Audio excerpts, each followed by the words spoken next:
Hi అండి, welcome back to any pinch of salt.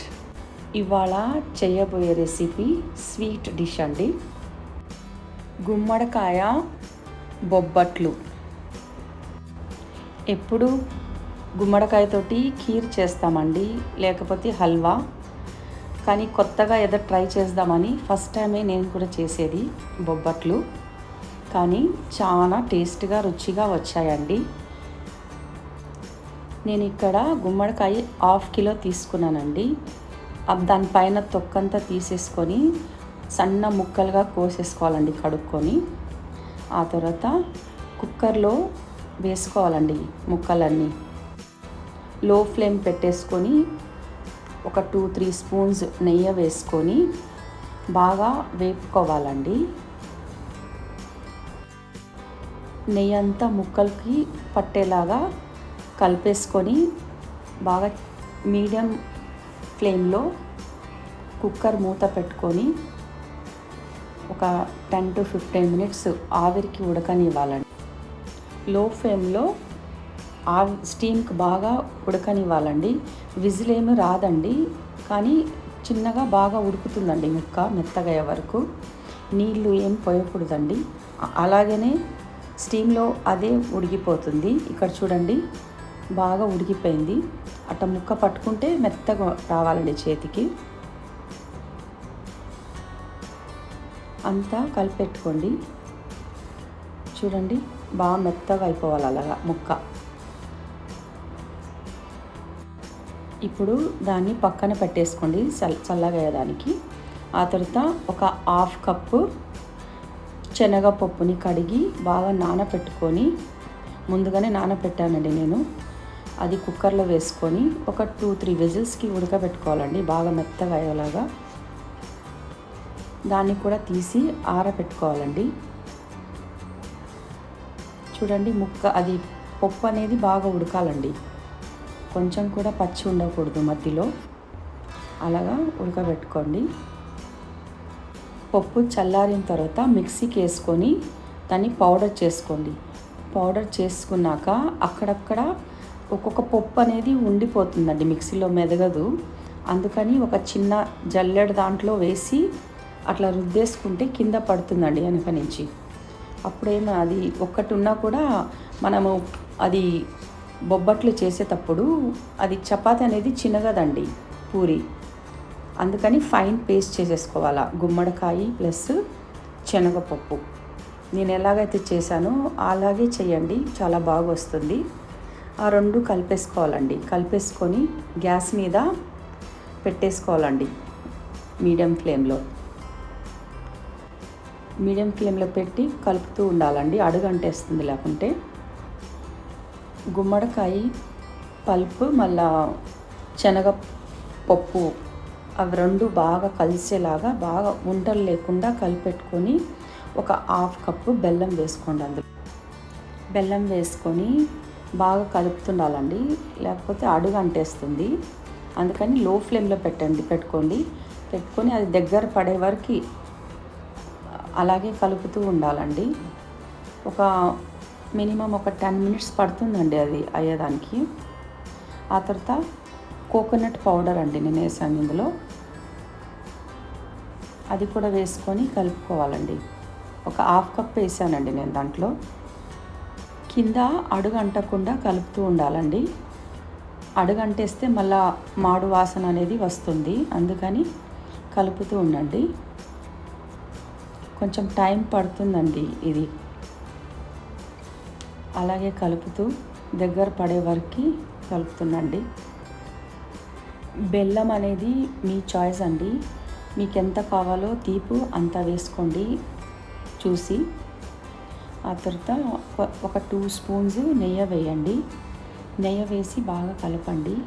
చూడండి, ఇప్పుడు కొంచెం దగ్గర పడింది కదా, ఇంకా కాసేపు అవుతుందండి. అలాగే కలుపుతూ ఉండాలి. అది ఎంత ఫ్రై అవుతుందో అంత టేస్ట్ కూడా బాగుంటుందండి. ఈ ఒక్కటి కొంచెం పేషెన్స్గా చేసుకోవాలండి, కాస్త టైం అనేది పడుతుంది. ఇది అయిపోతే ఇంకా నెక్స్ట్ అన్నీ ఈజీనే అండి. ఇందులోకి బడే సోపు బాగా వేయించుకొని అది ఇలాచీ ఉంటుంది కదా, అవి వేసుకొని పౌడర్ చేసుకోవాలండి మిక్సీలో వేసి. నేను ముందునే చేసి పెట్టుకున్నానండి, అందుకే చూపించటం లేదు. ఆల్రెడీ నా దగ్గర రెడీగా ఉంది. అది 1 స్పూన్ వేసుకోవాలండి బాగా. ఇది వేసుకుంటే మంచి ఫ్లేవర్ వస్తుందండి. బాగా కలిపెట్టుకోండి. ఇది ఇప్పుడు రెడీ అయిపోయిందండి, బాగా దగ్గరకు వచ్చింది కదా. దీన్ని తీసి పక్కన పెట్టుకోవాలండి ప్లేట్లో ఆరే వరకు. అది కాస్త ఆరిన తర్వాత కూడా గట్టిగా అయిపోతుందండి. ఇప్పుడేమో కొంచెం లూజ్గానే కనిపిస్తుంది లిక్విడ్గా, కానీ ఇది గట్టి పడుతుందండి చల్లగా అయితే. ఆరబెట్టేసుకోండి ప్లేట్లో. అలా పట్టుకుంటే ఉండలాగా రావాలి చేతిలోకి. పూర్ణము రెడీ అయిపోయిందండి. ఇక్కడ నేను 2 కప్స్ గోధుమ పిండి తీసుకున్నానండి, 1 కప్పు మైదా పిండి, అలాగే హాఫ్ టీఎస్పీ పసుపు తీసుకున్నానండి. ఒక హాఫ్ టీ స్పూను ఉప్పు కూడా వేసుకున్నాను. వేసుకొని బాగా పిండి అంతా కలిపేసుకోవాలండి. అంతా మైదా పిండి గోధుమ పిండి కలిసేలాగా అంతా కలుపుకోవాలండి పిండిని. నేను ఇక్కడ గోధుమ పిండి మైదా పిండి తీసుకున్నానండి. మీరు కావాలంటే మైదా పిండితోనే కూడా చేయొచ్చండి. మీకు పసుపు వద్దనుకుంటే వేసుకోకండి, ఇది ఆప్షనల్ పసుపు అనేది. నీళ్ళు చూస్తూ చపాతీ పిండి ఎలాగైతే కలుపుకుంటామో ఆ విధంగా కలుపుకోండి. కొంచెం సాఫ్ట్గా ఉంటే బాగా సాఫ్ట్గా వస్తాయండి. అంత పిండి కలిసిపోయే విధంగా బాగా సాఫ్ట్గా కలుపుకోండి. అలాగే కొంచెం నూనె పోసి మరొకసారి కలుపుకోండి. కలిపేసుకొని ఈ పిండిని అట్లీస్ట్ ఒక 2 to 3 అవర్స్ నానబెడితే బొబ్బట్లు చాలా సాఫ్ట్గా వస్తాయండి, రుచిగా. పిండి సాఫ్ట్ అనిపించే వరకు మనము కలుపుకుంటూ ఉండాలండి పిండిని.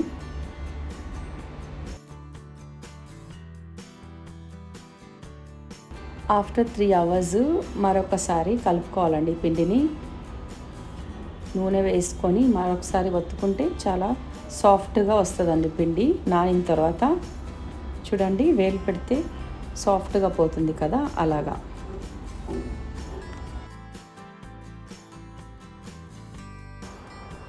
చూడండి, పూర్ణం కూడా బాగా అయిపోయిందండి, రౌండ్గా వస్తుంది కదా.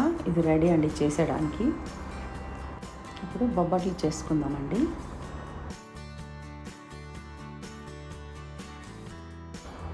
చిన్న చిన్న ఉండలు చేసుకోవాలండి. ప్లాస్టిక్ కవర్ తీసుకొని దానిపైన ఆయిల్ రాయండి. రాసిన తర్వాత పిండి పెట్టుకొని చపాతీ అయితే ఎలా రుద్దుతామో అలాగా రుద్దండి, రౌండ్గా చిన్నగా. చూడండి, బాగా రుద్దుకొని ఒత్తేసుకోవాలండి బాగా దాన్ని, పిండిని. ఆ తర్వాత ఈ పూర్ణము రౌండ్గా చేసుకోవాలండి. పూర్ణం అనేది కొంచెం ఎక్కువగా పెట్టుకోవాలండి, పై పిండి తక్కువగా ఉండాలండి. దాన్ని నేను ఎలా అయితే మడతేస్తున్నానో అలాగే మీరు కూడా వేయండి. ఈజీనండి, ఒక 2 times చేస్తే వచ్చేస్తుందండి ఇది. అలాగా దగ్గరకు మడతేసుకుంటూ రౌండ్ తిప్పుతూ మధ్యలో ఒత్తేసుకుంటూ బయటికి రానికుండా సరౌండింగ్స్ బాగా క్లోజ్ అయిపోవాలండి, ఎక్కడ ఓపెన్ ఉండకూడదు.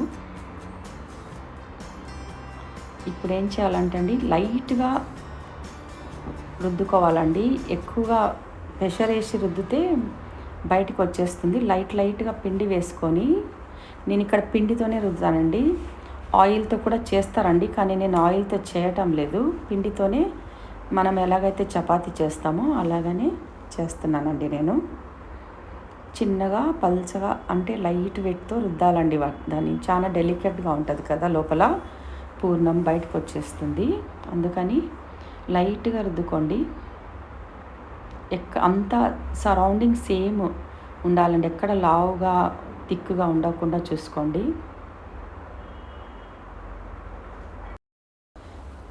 తవాను పెట్టుకొని హై ఫ్లేమ్లోనే వేడి చేసుకోండి. ఇక్కడ ఇది రుద్దేలోపు అది హీట్ అవుతుంది కదా, ఆ క్లిప్పింగ్ నేను చూపించలేదు, మిస్ అయిపోయిందండి. చూడండి ఇది రెడీ అయిపోయిందండి. చూడండి థిక్నెస్ ఎంత ఉందో.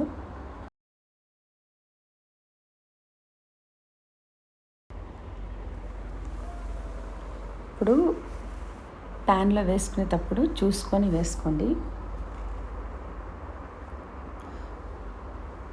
బాగా నెయ్యి వేసి కాలుస్తే బాగా చాలా రుచిగా ఉంటాయండి. ఇది మీడియం ఫ్లేమ్లోనే చేసుకోండి. ఇప్పుడు మాడకుండా నెయ్యి రాసేయండి అటు ఇటు రెండు పక్కల. ఇప్పుడు అయిందండి బొబ్బట్లు. మేము ఇక్కడ ముంబైలో పురన్ పోలి కూడా అంటామండి. ఎక్కువగా అంటే పురన్ పోలి అని అంటాము. కర్ణాటకలో అయితే ఓలి అంటారు. ఇప్పుడు రెడీ అండి. ఇది వేడివేడిగా తింటేనే చాలా బాగుంటుందండి. ఇవి ఎన్ని కావాలని చేసి పెట్టుకొని ఈ పూర్ణం అనేది ఫ్రిడ్జ్లో పెట్టేసుకొని మళ్ళీ కావాల్సినప్పుడు చేసుకోవచ్చండి. 2-3 డేస్లో చాలా రుచిగా ఉంటాయి.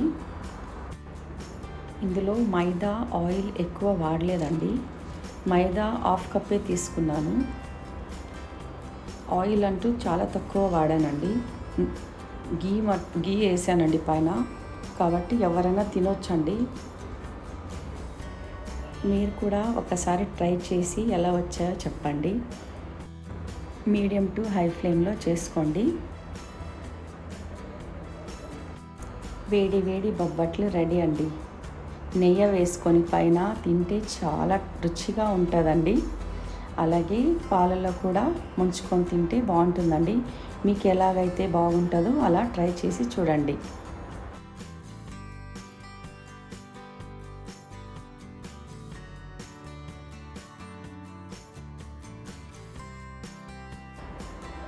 Thanks for watching.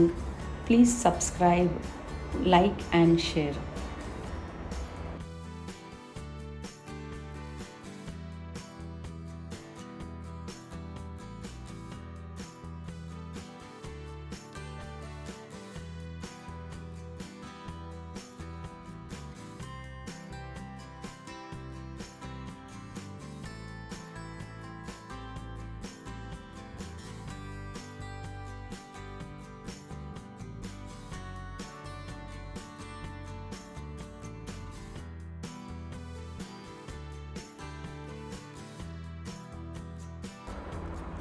చాలా సాఫ్ట్గా వచ్చాయండి.